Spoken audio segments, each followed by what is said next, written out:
To separate the pardons that are happening today. It was a very strange idea, isn't it, a pardon?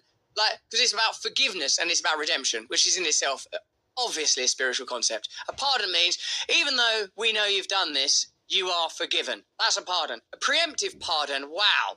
Even though we know you haven't done this, we just want to make sure that if you were ever accused of doing this, you would be pardoned. That's what's extraordinary about many of the pardons granted by the Biden administration. Fauci pardoned, a string of Bidens pardoned, endless Bidens off into the future. Anyone that might be a Biden or could be a Biden. Did you see that meme of Barron Trump leaning over, apparently to Joe Biden, although community notes suggested he might have been leaning over to Kamala Harris, and some said that, what's he saying? What's Barron Trump saying to Joe Biden here? You forgot to pardon yourself.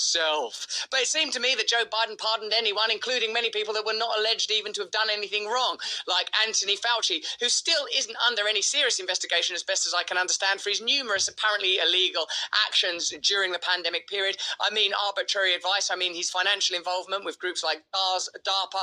I mean, his denial of the Wuhan lab leak theory of origin. His condemnation of men like Jay Bhattacharya and Mai Makari, people who are new now, thankfully, Lord, in power. I'm interested in the pardons of the family members. I'm interested in preemptive pardons. Biden pardoned sexual predators. I mean, Lord, what a world we live in.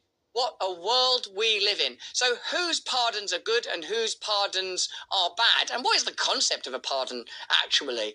And who has the power and authority, other than God, no one, to grant a pardon? To say, even though you've done that, even though you are broken and a wreck, we forgive you. Even the concept of a pardon shows that we need that on some level.